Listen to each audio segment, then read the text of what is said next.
오늘 이 시간은 나와의 싸움, 나와의 싸움이라는 제목으로 말씀의 은혜를 나누도록 하겠습니다. 앞에 보시면 두 개의 사자성어가 있습니다. 첫 번째는 수신제가죠. 수신제가. 두 번째는 뭡니까? 적자생존입니다. 수신제가는 어떤 뜻이죠? 수신, 내 몸을 닦고, 제가 내 가정을 다스린다. 이게 다가 아니죠. 그 다음에 치국평천하, 나라를 다스리고 천하를 평정하는 것은 나와 가정을 돌본 다음이다. 우리나라도 가정을 돌보지 못한 정치인, 자신을 돌보지 못한 기업인들은 결국은 들통이 나고 쫓겨나게 되어 있죠.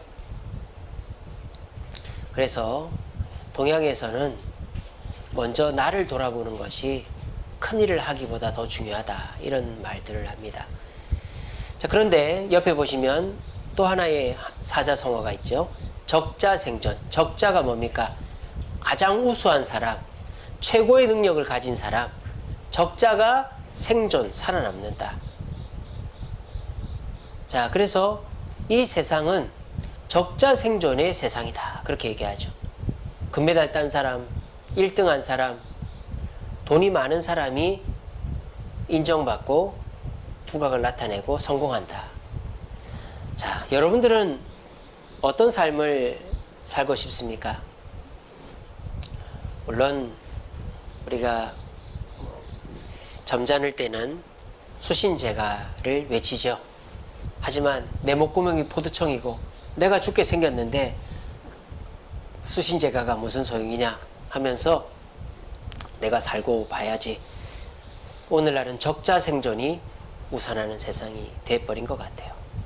근데 여러분, 요즘 같은 세상이나 과거나 누가 고수일까요? 결국 살아남는 사람 누굴까요? 적자생존은 여러분 고수가 아니에요. 남을 죽이고 내가 살아남는 사람은 언젠가 그 남한테 밟히게 돼 있어요. 그래서 남이 죽어야 내가 산다라고 생각하고 적자생존으로 살려고 하는 사람은 결국 하수입니다. 하지만 남에 대해서 신경 쓰기보다 나를 신경 쓰고 내가 내 자신을 갈고 닦으려고 애쓰는 사람이 진짜 고수고 진짜 살아남는다 라는 것이죠. 그러므로 고수와 하수의 차이는 뭘까요? 문제가 생겼을 때 그 문제를 나를 먼저 살피는 기회로 삼는 사람은 고수고, 문제가 생겼을 때 그 문제를 남에게 미루거나 남에게서 문제의 근원을 찾으려고 하는 사람은 하수가 된다 라는 것을 기억하셔야 됩니다. 그래서 자꾸 미루는 사람, 내로남불, 남 탓을 하는 사람은 결국은 나도 남 탓을 하는 대로 되게 돼 있다. 우리 대표적인 게 뭡니까? 우리나라 속담이 뭐죠? 못된 며느리 시어머니 보 맞는다. 못된 시어머니 보 맞는다. 그게 똑 닮은 말이에요. 저도요, 저희 아버지를 닮았으면 무뚝뚝하고 손찌검도 하고 막 야단도 치고 그랬을 거예요. 근데 저는 저희 아버지를 닮은 것도 있지만 저희 아버지의 안 좋은 점은 많이 닮지를 않았습니다. 저는 무뚝뚝하지가 않습니다. 저는, 우리 집사람이 막 웃습니다. 제가 생각할 때 저는 그렇게 무뚝뚝하지 않다고 생각합니다. 그리고 저는 칭찬하는 거를 잘 하고요. 저희 아버지하고 저를 비교했을 때 그래도 제가 뭐 아버지랑은 그렇게 똑같지는 않습니다. 여러분들이 생각할 때는 저도 부족한 게 많죠, 그죠? 예.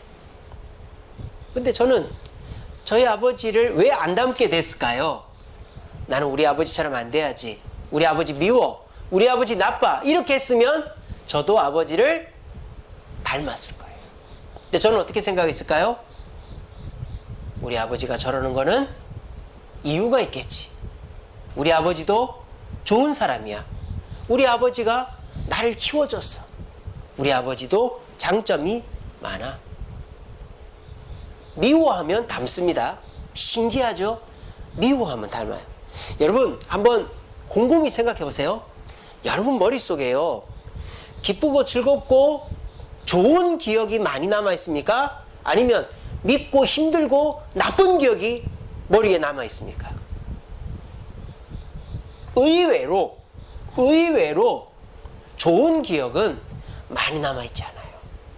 근데 잊어버리고 싶은 거, 나쁜 기억, 힘들었던 기억, 충격받았던 것은 잊은 듯 하다가도 또 생각이 나요. 그게 뭐죠? 그게 미워하면 내 머릿속에 남는 거예요. 그리고 무의식 중에 담는 거예요. 저는 성경에 네 부모를 공경하라, 원수를 사랑하라, 그 말씀 때문에 중고등학교 시절, 대학교 시절에 끊임없이 저희 아버지를 미워하지 않으려고, 이해하려고 애를 썼고, 제가 신대원 갈 때는 1년 동안 아버지랑 싸웠습니다.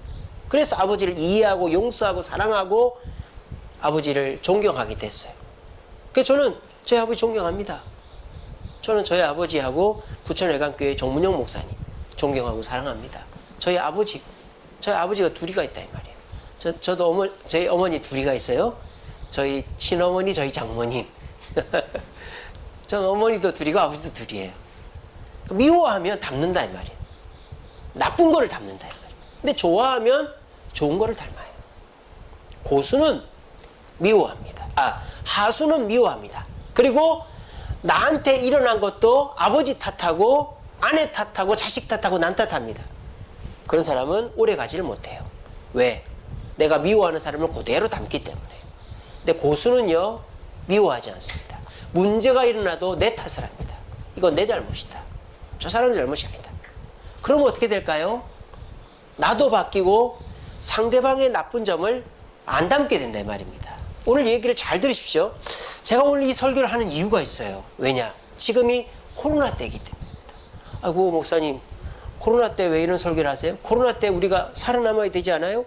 남이 죽더라도 우리가 살아남아야 되니까 적자 생존이 맞지. 수신제가가 웬 말입니까? 지금 뭐 몸이나 닦고 있을 때입니까? 가정이나 돌보고 있을 때입니까? 남들 다 망해도 내가 살아남아야죠. 여러분, 저는 지금 먹고 사는 문제 갖고 얘기하는 게 아니에요. 우리의 신앙의 문제를 갖고 얘기하는 겁니다.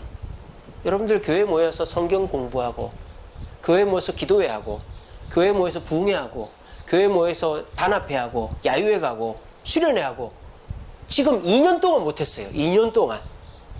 이게 무슨 말이에요? 우리의 신앙은 비교하며 성장합니다.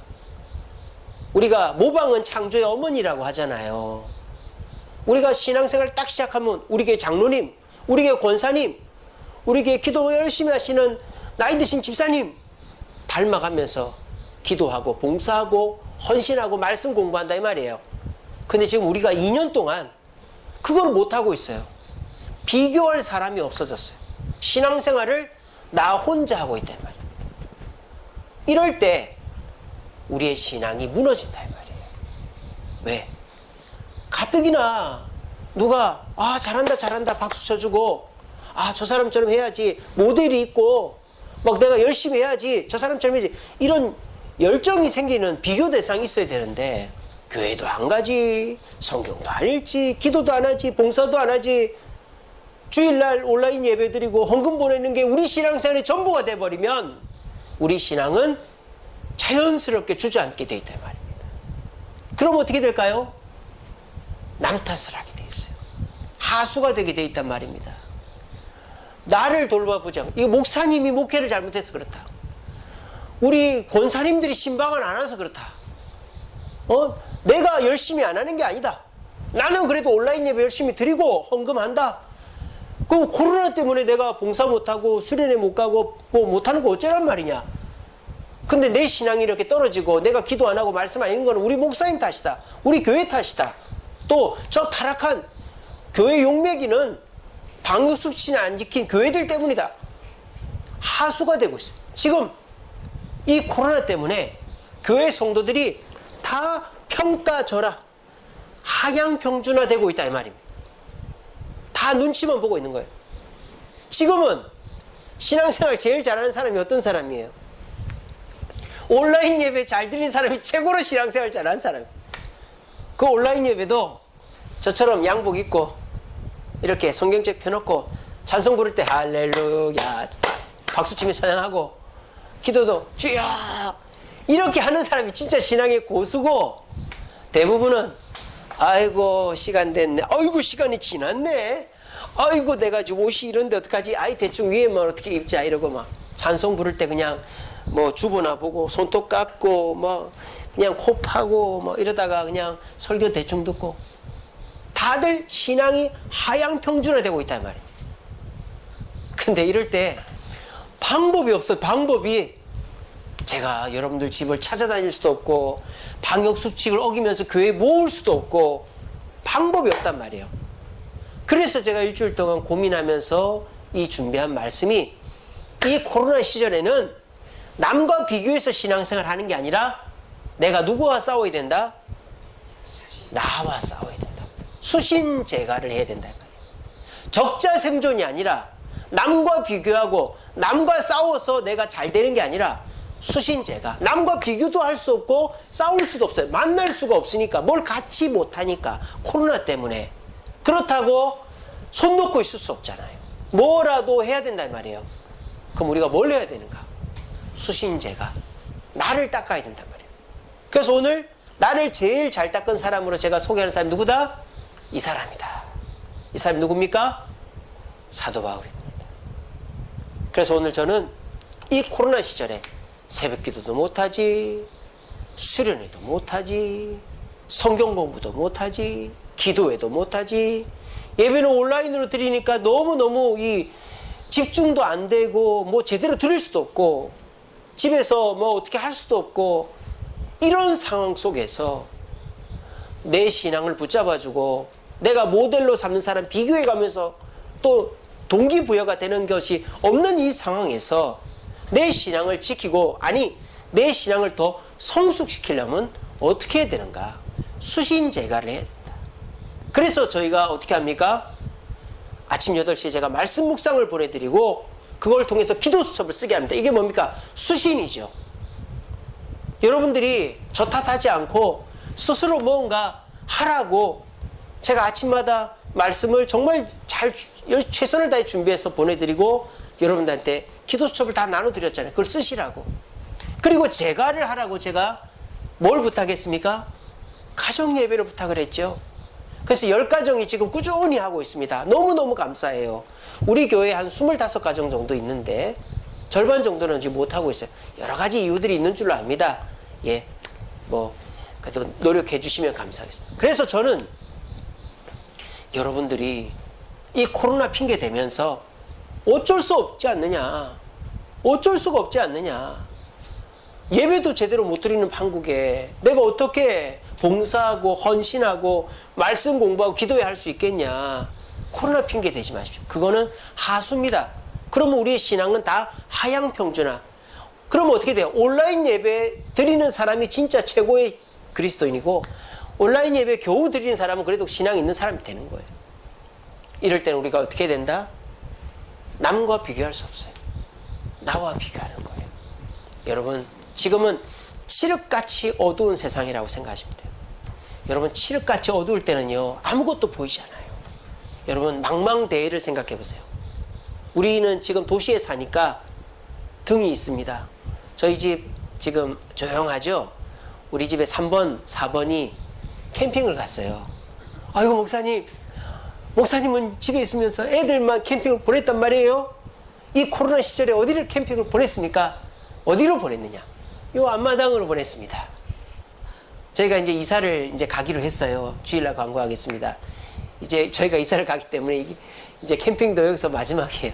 그래서 아이들 여기 얼마나 좋은지 몰라요.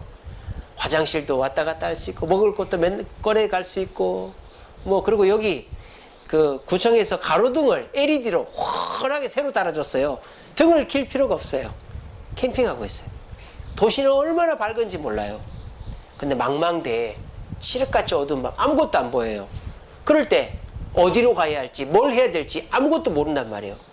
제가 그 요트로 항해하는 이렇게 그 영상을 그 방송을 보고 있어요. 그 요트 원정대라고. 근데 요 바다에 항해를 할 때는 절대 불을 켜면 안 된답니다. 왜? 바다에서 항해하는 배가 불을 켜면 저 배가 어디서 어디로 가는지 어떤 신호를 보내는지를 모른대요. 바다에서는 신호로 깜빡깜빡 또 파란색 빨간색 이런 걸로 신호를 줘야 된다. 그래서 항해하는 그 자동 항해 그 기계 외에는 다 불을 꺼야 된대요. 그럼 뭐가 보일까요? 북반구에서는 뭐가 보여요?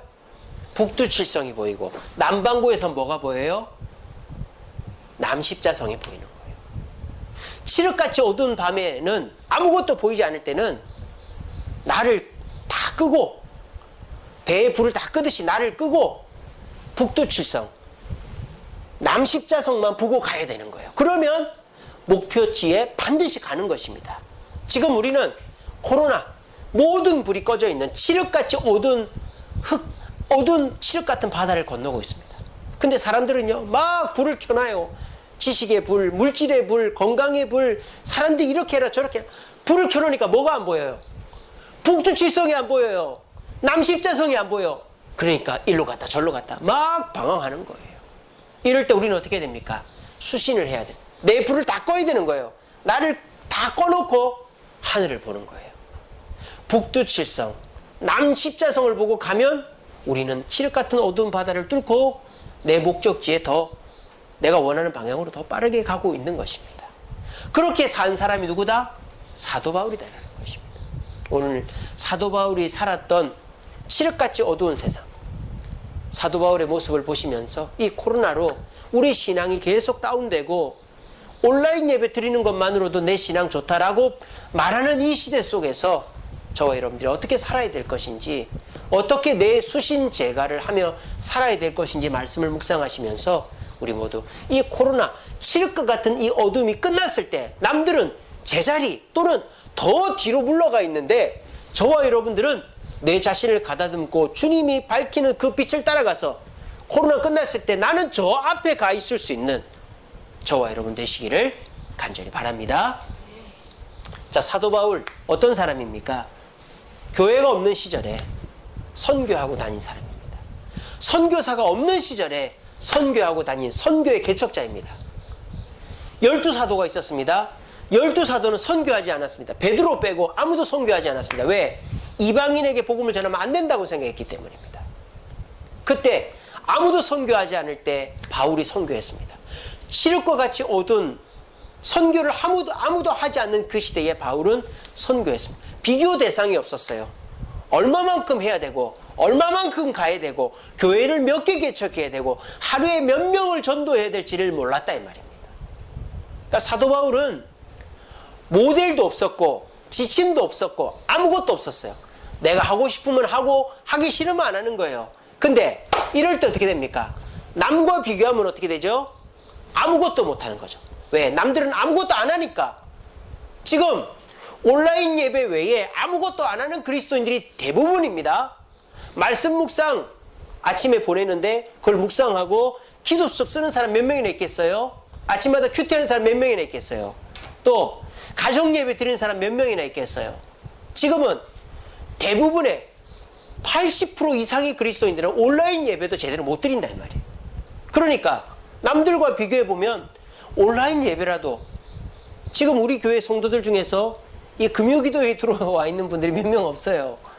이분들만 그러면 내가 이 정도만 해도 대단한 거 아닌가? 이렇게 되는 거죠. 사람과 비교하면 그렇게 된다 이 말이에요. 그러니까 우리가 어떻게 해야 된다? 사도 바울은 남과 비교하지 않았어요. 먼저 사도 바울은 자신을 닦을 때 어떻게 했느냐? 오늘 성경이 이렇게 고백합니다. 내 육신에는 뭐가 없다? 선한 것이 없다 그랬습니다. 18절 말씀에 내 속 곧 내 육신에 선한 것이 거하지 아니하는 줄을 내가 안다 라고 그랬습니다. 자, 이게 무슨 말이에요? 사도 바울은 남과 비교하지 않았다. 사도 바울은 내 자신과 비교하고 끊임없이 뭘 했다? 내 자신을 닦는 데에 최선을 다했다라는 것입니다. 자, 한번 우리 자신과 비교해 봅시다. 자, 여러분들은 이 코로나를 누구 탓을 하고 계시죠? 그리고 여러분들이 오늘 하루 힘들게 사셨잖아요. 그 힘든 거를 누구 탓을 하고 있죠? 또 여러분들이 오늘 하루 예상치 못한 어려움을 만나실 수 있어요. 그 어려움들을 누구 탓을 했죠?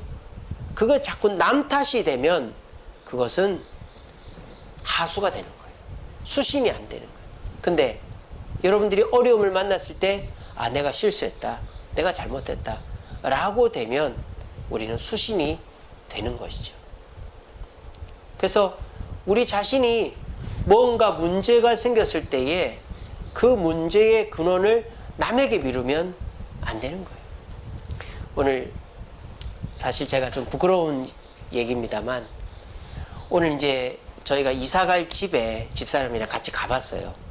단독주택 1층인데 가서 이제 제가 이사를 해야 되니까 이제 이렇게 방 크기를 재고 짐을 어떻게 놓을까 막 이렇게 고민을 하고 있었어요. 근데 이제 그걸 막 이렇게 줄자로 재고 이제 노트에다 쓰는데 이놈 볼펜이 안 나오는 거예요. 볼펜이. 근데 이제 주인은 또 성당 다니는 분인데 빨리 성당 미사부로 가야 된다는 거예요. 볼펜은 안 나오지. 주인은 가야 된다 그러지. 마음은 급하지. 근데 그 볼펜을 누가 갖고 왔느냐? 저희 집사람이 갖고 왔어요. 속으로. 제가 이거를 입 밖으로 꺼냈다면 저는 정말 나쁜 놈입니다. 제가 솔직하게 짜증은 냈어요. 짜증은. 어이, 볼펜이 왜 이렇게 안 나와? 짜증은 냈는데 당신 왜 이따위 볼펜을 갖고 와가지고 이래? 이런 얘기는 안 했습니다. 솔직하게. 저희 집사람 지금 앞에 앉아 있습니다. 근데 제가 속으로 어이, 볼펜이 왜 이렇게 안 나와? 하면서도 이게 남 탓이 아니라 내 탓이고 이거를 남 탓을 할 게 아니라 해결을 해야지. 그때 제가 번뜩 떠오른 게 뭐냐? 저희 집차에 볼펜이 있었어요. 그래서 집차로 갔어요. 그랬더니 삼색 볼펜이 있는 거예요. 그걸 가지고 와서 잘 기록해서 왔습니다. 그러니까 집사람한테 짜증도 안 내고 서로 싸우지도 않고 잘 해결이 됐어요. 그러니까 이게 무슨 말이냐? 문제가 생길 수 있어요. 여러분, 문제 없이 사는 사람이 누가 있습니까? 문제는 다 생기죠. 근데 그 문제를 자꾸 남 탓을 하다 보면요, 어떻게 될까요? 그 사람과 멀어지게 돼요. 그리고 계속 내가 남 탓을 하다 보면 내가 어떻게 될까요? 계속 방치가 된다 이 말이에요. 자꾸 나를 가다듬어야 되는데, 나를 닦고 나를 고쳐야 되는데 남 탓을 하면 어떻게 됩니까? 나는 멀쩡하고 나는 대단한 거 아니에요. 그러니까 나는 아무 잘못이 없고 네 잘못이다 이거 아닙니까? 그러면 내 문제를 돌아보지 못하니까 내 문제가 해결될 기회가 없는 거죠. 그러면 어떻게 됩니까? 남은 나를 떠나가고 나는 계속 방치되어서 나쁜 놈, 계속 문제가 해결되지 않는 거예요. 그러니까 이거는 정말 내가 망가지는 지름길이죠. 근데 사도 바울은 그러지 않았다 이 말입니다. 어떤 문제가 일어나도 그 문제의 근원이나 해결 방법을 나에게서 찾았지 남한테 핑계대지 않았다. 이게 이 코로나 시절에, 실과 같이 어두운 이 시절에 우리가 하수가 아니라 고수가 되는 방법. 문제가 생겼을 때 남한테 핑계하지 않고 나한테, 내게서 문제를 찾고 해결하려고 하는 것이다. 두 번째는 뭐냐? 자, 문제가 생겼단 말이에요. 근데 그거를 내게서 문제를 찾을 때 그 정답을 가지고 나를 돌아봐야 될 거 아니에요. 사도 바울은 그게 있었습니다. 그게 뭐냐? 이것입니다. 속사람으로는 뭘 즐거워한다? 하나님의 법을 즐거워한다. 22절에 나오죠. 내 속사람으로는 하나님의 법을 즐거워하되. 이게 무슨 말입니까? 자, 여러분, 우리가 내가 잘했는지 잘못했는지를 알려면 비교 대상이 있어야 되죠. 비교 대상이. 음식도 맛이 있다 없다를 어떻게 압니까? 맛있는 음식을 먹어본 사람이 맛없는 음식을 알죠. 맨날 맛없는 거 먹는 사람은 맛있는 음식이 맛없다 그래요. 그래서 그 요즘에 보면 MSG에 길들여져 있는 사람 있죠. 그런 사람은 MSG가 안 들어간 음식은 맛이 없다고 그래요. 근데요, 사실 MSG가 들어가지 않은 건강한 음식을 먹어본 사람은 MSG가 들어간 음식이 뭐예요? 니글니글하고 좀 더부룩하고 막 그렇죠. 이게 뭡니까? 맛있는 걸 먹어봐야, 비교 대상이 있어야 맛없는 것도 알고 더 맛있는 것도 알게 되는 거죠. 기준점이 있어야 된단 말이에요. 사도 바울은 기준점을 사람을 삼지 않고 또 자신은 더더군다나 삼을 수 없죠. 뭘 삼았다? 하나님의 말씀을 삼았단 말이에요. 사람 중에서도 훌륭한 사람이 있죠. 인격적으로, 지식적으로, 또 환경적으로. 하지만 인격은 변합니다. 지식도 쇠퇴됩니다. 그리고 환경은 바뀝니다. 그러니까 사람이 기준이 되면 안 된다는 거예요. 우리가 날아가는 새를 보고 저희가 북쪽이네. 그런 사람은 아주 멍청한 사람이죠. 가만히 있는 새가 어디 있어요? 저 새가 저기 있었는데 저기 있네. 그런 멍청한 사람이 어디 있어요? 날아가는 새, 또 움직이는 물건, 뜨는 뭐 이런 것들을 갖고 하면 안 돼요. 움직이지 않는 무언가를 기준. 여러분 시간도 그렇잖아요. 시간도 해가 뜨고 지는 것도요. 여러분 정확한 것 같죠? 그렇지 않습니다. 지구는 기울어져 있어요. 그래서 해가 뜨고 지는 것도요. 몇천 년에 한 번씩 바로 잡아줘야 돼요. 그러니까 해를 보고 시간을 정하고 달을 보고 시간을 정하는 것도 정확하지 않다 이 말입니다. 근데 이 세상에 제일 정확한 게 있어요. 그게 뭐죠? 이거 하나님의 말씀. 왜? 하나님의 말씀은 하나님도 그 말씀을 지키신다 이 말이에요. 죄 있는 자는 천국 못 간다. 그래서 우리가 죄가 있으면 천국 못 가는 거예요. 그래서 예수님이 이 땅에 오신 거예요. 주 예수를 믿으면 너와 내 주 구원한다. 그래서 내가 예수를 믿으면 우리 식구들 구원 얻을 기회가 있는 거예요. 이게 뭐예요? 말씀만큼 정확한 건 없어요. 여러분, 기독교가 무너지는 길은 두 개입니다. 제가 누누이 말씀드리죠. 예수가 거짓이거나 성경이 거짓임을 공식적으로 밝히면 기독교는 무너집니다. 근데 지금까지 막 설왕설래가 있고요. 음모론이 있고 해도 예수가 뭐 베로밍고 프랑스 베로빙고 가문을 이뤘다든지 성경이 무슨 뭐 옛날에 나왔던 책을 짜집게 했다든지 이런 뭐 고등비평 이런 것들 아무리 나왔어도 지금까지 공식적이고 인정받은 예수는 거짓이다, 성경은 거짓이다라는 게 없었어요. 그건 무슨 말입니까? 예수는 거짓이 아니고 성경은 거짓이 아니라는 거예요. 그러면 저와 여러분들 어떻게 해야 됩니까? 주의 법을 즐거워해야죠. 주의 법의 기준을 삼아야죠. 여러분, 저는요, 성경이 없으면 못 삽니다. 그게 무슨 말이냐? 저는 마음이 너무 불안할 때 성경을 읽어요. 저는 고민이 많을 때 성경을 읽어요. 저는 설교가 준비가 안 될 때 성경을 읽어요. 이번 주일 설교가 그겁니다. 여러분, 이번 주일 설교를 들어보시면 제 요즘의 심정을 알 거예요. 하나님의 은혜가 끊어졌나? 하나님의 인자가 없어졌나? 하나님의 약속을 지키지 않으신가? 시편 77편에 나옵니다. 제가 이번 주 읽었어요.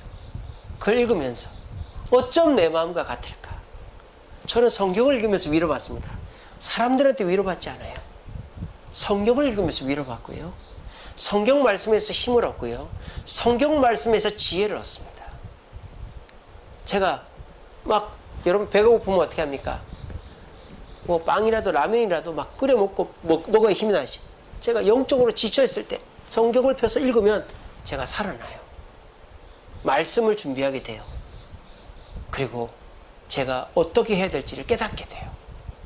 불안하고 염려가 되고 어디로 가야 될지 모를 때 제가 성경을 펼친다 이 말이에요.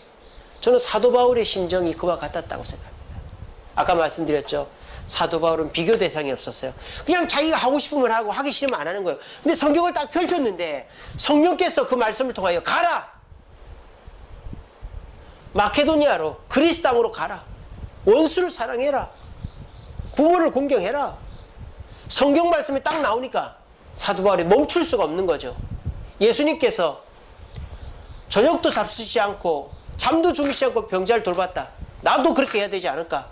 모세가 기도해서 반석을 쳐서 물을 냈다. 나도 이 죽은 자를 살려야 되지 않을까? 성경을 읽고 그 성경대로 했더니 하나님의 법이 자기를 이끌어가서 고수를 만들었다 이 말입니다. 근데 여러분, 한 가지 성경을 기준 삼을 때 좋은 점이 뭔지 아세요? 복잡하지가 않아요. 사람을 기준 삼으면요 엄청 복잡합니다. 그 사람이 진짜인지 거짓인지 바뀔지 안 바뀔지도 고려해야 되고요. 또 뭐를 고려해야 되는 줄 아세요? 그 사람 말이 진짜일까 아닐까? 그 사람이 뭐 이렇게 하면 어떡하지? 막 경우의 수가 너무너무 많아요. 근데 이 성경을 기준 삼으면요 복잡할 게 없어요. 그냥 성경 말씀대로 하면 돼요. 그래서 제가 항상 그러세요. 믿어버리라고. 믿을까? 참말일까? 이러지 말고 그냥 믿어버리세요. 이해하거나 납득하려고 하지 말고 믿어버리세요. 성경 말씀을. 단순합니다. 그러면 yes, no, wait인 거죠. 응답이 아닌 건 없어요. 내가 성경 말씀대로 기도하고 기다리면요, 응답이 바로 옵니다. 그 yes죠. 응답이 늦습니다. 그 wait죠. 아무리 기다려도 안 오고 다른 걸로 바뀝니다. 그럼 no죠. 이런 것처럼 성경을 기준 삼고 그 성경대로 살면 삶이 단순해집니다. 그리고 제가 경험해 본 바로는 그래요. 내가 10개를 기도했어요. 매일 기도합니다. 그러면 그 중에서 제 경험은 그래요. 7개는 yes예요. 7개는 yes. 제 경험에 그렇습니다. 근데 2개는 wait예요. 1개는 no예요. 제 경험에 그랬었어요. 그래서 제가 남을 위해서 기도하는 것들은 대부분 다 yes에 들어가더라고요. 10개 중에서 남을 위해 기도하는 5, 6개는 다 yes예요. 그리고 나를 위해 기도하는 1, 2개도 yes더라고요. 근데 yes가 늦어지는 경우가 있어요. wait가 되는 경우가 있어요. 그리고 내가 아무리 기도해도 안 되는 거 있어요. 안 되는 거 있어요. 하나님, 복권 하나만 되게 해주세요. 하나님, 나 차 좀 바꾸게 해주세요. 저 차 10년 넘게 탔어요. 하나님, 언제 멈출지 몰라요. 하나님. 근데 제가 웨이트에서 된 게 하나 있어요. 살 좀 빠지게 했어요. 제가 살 빠지고 유지가 하고 있잖아요. 제가 또 재밌는 거 말씀드린 거 있잖아요. 우스꽝스럽게 기도한 거. 하나님, 저희 집 애들은 서울말 쓰게 해주세요. 우리 집 애들 다 서울말 쓰잖아요. 하여간에 제가 기도한 것도 예수도 있고 웨이트도 있는데 노도 있어요. 하나님, 저 교사 되게 해주세요. 노였습니다. 하나님, 저 부자 되게 해주세요. 차 좀 바꾸고 노였습니다. 차 바꾸는 건 웨이트였으면 좋겠어요. 어쨌든 말씀을 기준 삼고 기도하면요, 내가 멈추고 싶어도 안 멈추게 되고요, 열심히 노력하게 됩니다. 그러다 보면 말씀에 맞춰서 막 숨이 가쁘게 막 쫓기듯이 살다 보면 어느 순간에 나는 고수가 돼 있는 거예요. 그리고 그렇게 살면 삶이 단순하다 이 말입니다. 여러분, 무협 영화 보면요, 혼자서 수련하는 애들이 있어요. 혼자서 막 나무 치고 말이죠, 산 뛰고. 아무리 해도 실력이 늘지 않습니다. 왜? 자고 싶을 때 자고, 먹고 싶을 때 먹고, 하고 싶을 때 하고 그러거든요. 근데 아주 그 고수 스승 밑에 들어가는 제자들을 보세요. 스승이 별거 안 가르쳐줘요. 물 기러 와라, 똥 퍼라, 밥 해라, 마당 쓸어라, 나무 패와라. 근데 그거 합니다. 근데 어느 순간 자기가 체력이 고수가 돼 있고 어깨너머로 본 걸 통해서 기술이 고수가 돼 있어요. 이게 뭐예요? 누구 밑에서 누구 말을 듣는가가 굉장히 중요하다 이 말입니다. 우리는 하나님 밑에서 성경 말씀대로 살면 단순하게 그냥 그렇게 사세요. 남들이 어리석다, 야 그렇게 물 깃고 나무 패고 똥 퍼고 마당 쓴다고 네가 고수가 되냐? 근데 그렇게 하면 고수가 된다 이 말이에요.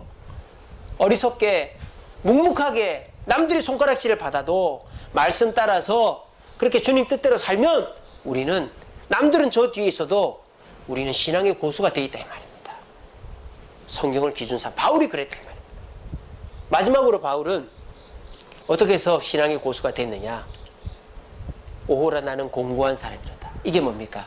내가 성경 말씀대로 했어요. 살았어요.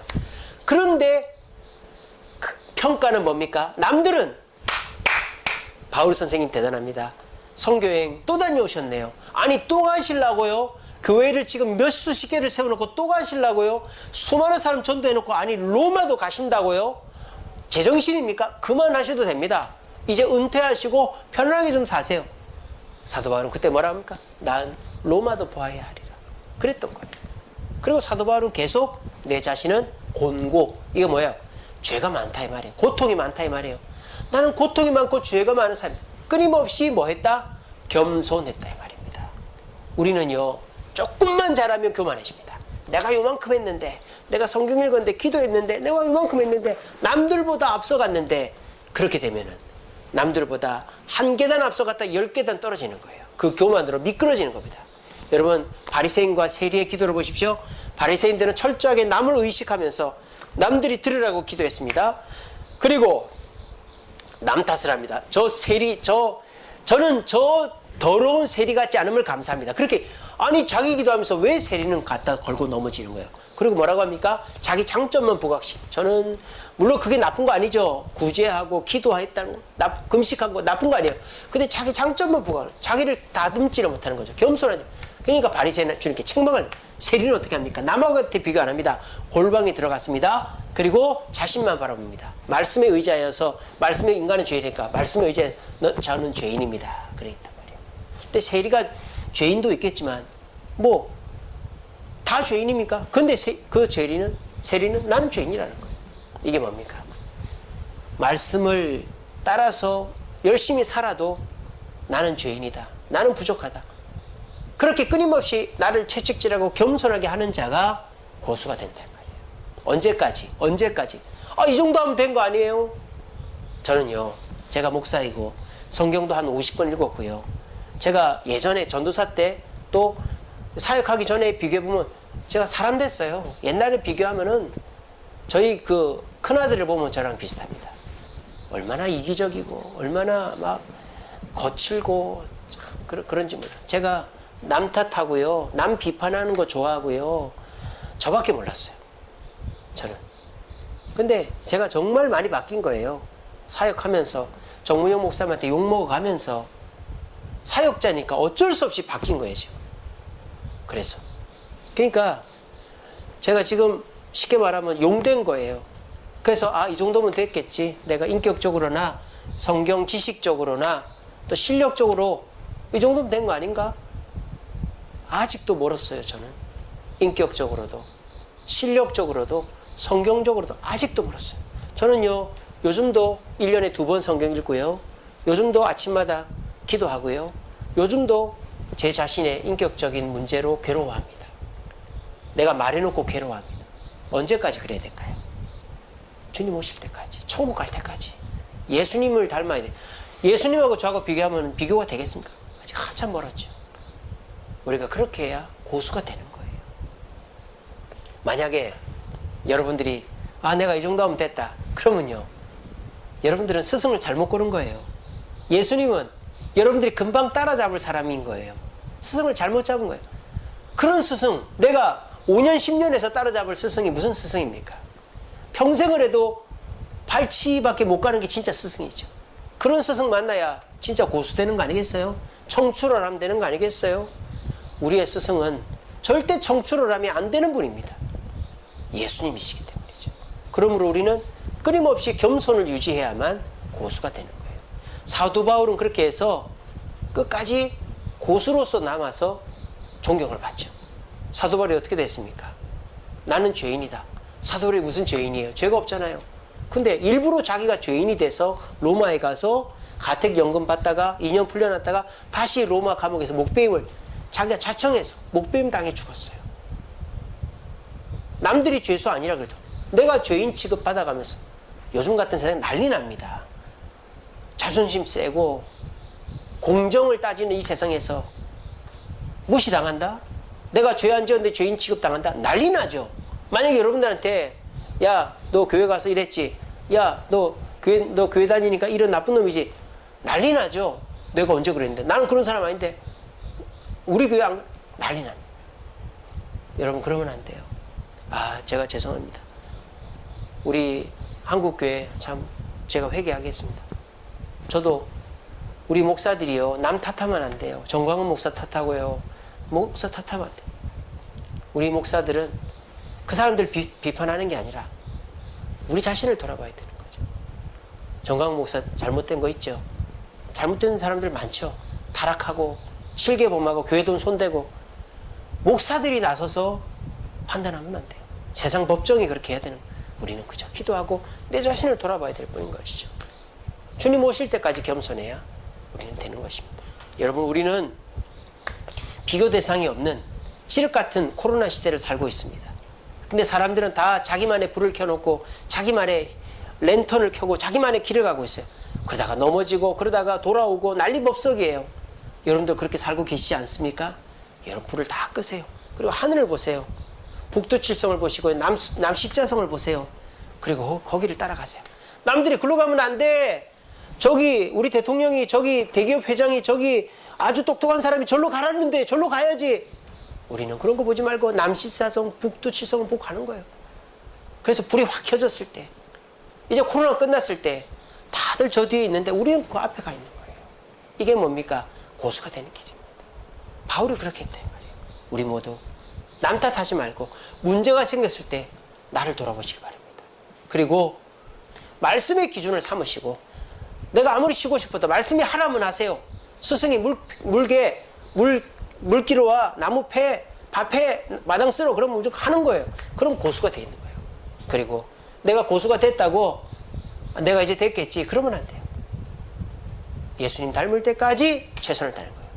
그렇게 해서 비교할 수 있는 대상이 없어요. 혼자 있으니까, 교회 집에만 있으니까 비교할 대상이 없을 때 우리는 성경 기준 삼아서 성령의 인도를 따라서 나와 싸우면 결국은 이 코로나 시절에 오히려 내가 더 고수가 될 수 있다라는 걸 기억하시고, 우리 모두 신앙의 고수가 되기 위해 바울처럼 나와 싸우는 저와 여러분 되시기를 간절히 바랍니다. 말씀을 맺겠습니다. 여러분, 성경 말씀에 이런 말씀이 있습니다. 내가 너희에게 누르고 흔들어 넘치도록 안겨주리라, 이런 말씀이 있어요. 근데 누르고 흔들어 안겨을 받으려면 어떻게 된다? 주라고 그랬어요. 먼저 줘야 된다고 그랬어요. 여러분, 고수와 하수의 차이를 한 가지 더 말씀드리겠습니다. 자, 하수는요, 내가 어떻게 해야 고수가 되고 성공한다고 생각한 줄 아세요? 이렇게 생각합니다. 잘 보세요. 하수는 내게 더해줘야 된다고 생각합니다. 내가 돈을 더 벌고, 내가 더 성공하고, 내가 저 사람보다 더 똑똑해지고 더 높은 자리에 가야 내가 고수가 된다고 생각합니다.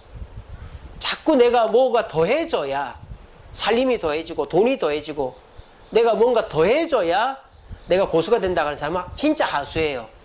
근데 진짜 고수는 누군지 아세요? 빼는 거예요. 빼는 거예요. 아이고 목사님, 그 거짓대란 말입니까? 집에 그냥 뭐 숟가락 젓가락 국그릇 밥그릇 하나만 놓고 살란 말입니까? 아닙니다. 여러분, 빼십시오. 빼면 주님이 채워주십니다. 우리 몸도 어떻습니까? 몸의 나쁜 피를 빼면, 우리가 죽은 피, 이렇게 우리가 뭐 몸에 이렇게 부항 같은 거 뜨고, 뭐라 그러죠? 그거를? 사열이라고 하죠. 사열을 빼내면 우리 몸에 새 피가 나오잖아요. 그래서 몽고에서는요, 그 혈자리마다 칼로, 그게 정식 그 치료법이래요. 사열로 해서 피를, 우리나라는 그냥 바늘을 찌르는데 몽골은 아예 칼이 있어요. 그 칼로 피를 아예 막 한 컵씩 뽑아내더라고. 그렇게 해서 새 피를 만들어. 근데 그건 별로 안 좋은 치료법이죠. 그러다 사람 죽습니다. 빈혈입니다. 그래서 우리가 자꾸 비워야 새 것이 채워지는 거예요. 저는 믿습니다. 저는 제 그 결혼을 하고의 인생을 돌아볼 때 제일 풍족했을 때가 언제냐? 미국에서 했어요. 제가 2층 집에 살았거든요. 차도 익스플로러, 포드 익스플로러, SUV 최고 좋은 차 탔고요. 그리고 집도 2층 집. 살림이 없었어요. 집에서 뛰어다녔어요. 낚시하고 놀고 그랬어요. 1층이 거실이고 주방이 다이닝 룸이고 세탁실 있고 또 그 보일러실 있고, 2층 올라가면 1층에 또 화장실 있고 2층에도 화장실 있고 또 방이 2개가 있고. 그게 우리가 80만 원 줬나 150만 원 줬나 월에 80만 원인가 막 150만 원 줬나 80만 원 줬을까요? 100만 원 안 넘었을 거예요.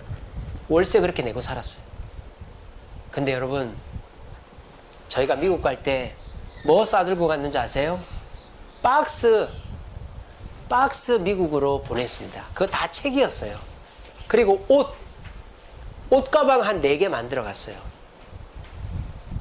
저희가 미국 갈 때는 아무것도 보낸 게 없어요. 그냥 박스 배로 보내고, 미국 들어갈 때 그 캐리어에다가 옷만 담아갔어요. 근데 미국 갔더니 하나님이 저희 형님 처남 때 미국 살 때 쓰던 침대, 소파, 가구 다 가지고 오게 해주시고, 필요한 거 다 사게 해주시고, 넓은 집 주시고, 편안하게 또 아는 지인분을 통해서 익스플로러 SUV 차 타고 그렇게 2년 살다 오게 해주셨어요. 버리고 가니까. 그리고 한국 왔어요. 한국 올 때도 다 버리고 왔어요. 근데 한국 오니까 한국은 얼마나 좋은지 중고가 완전 새 거네요. 미국이랑 비교할 수 없어요. 200만 원짜리 50만 원, 100만 원에 사가지고 또 이렇게 살고 있어요. 저희들 이제 또 이사 갑니다.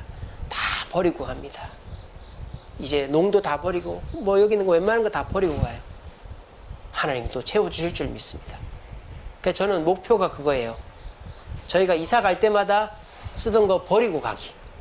그래서 목동의 어떤 목사님은 이제 은퇴하시는데 성도들이 목사님이 이제 사택을 비우고 시골로 내려가시니까 이사하러 갔는데 성도들이 다 눈물을 흘렸대요. 왜?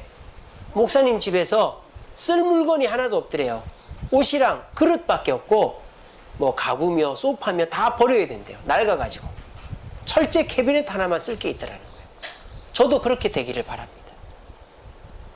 이렇게 되려면 어떻게 될까요? 빼야 되는 거예요. 뺀다고 거지 되는 거 아닙니다. 우리 몸도 사혈을 빼낸다고 피가 없는 게 아니에요. 새 피가 골수에서 만들어져요.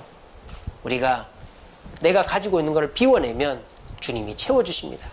우리 집 아이들 커나갑니다. 근데 우리는 옷을 한 번도 사입힌 적이 없어요. 다 남들이 줘요. 신발도. 요즘은 또 당근이 얼마나 좋은지 몰라요. 당근. 우리가 당근에서 지금 물건을 사고 있습니다. 침대도 사고 소파도 사고. 당근, 당신 근처 아닙니까? 당근이. 여러분 비우면 또 채워져요. 하나님의 말씀대로 비우는 거예요. 그리고 내 자신을 돌아보아서 문제를 내 탓을 하고 수신을 먼저 하는 거예요. 이 코로나 시절 남들과 비교해보면 내가 그래도 신앙생활 잘하는 것 같고 대단한 것 같습니다. 성경과 비교해보면 저는 아직도 한없이 부족한 사람인 거예요.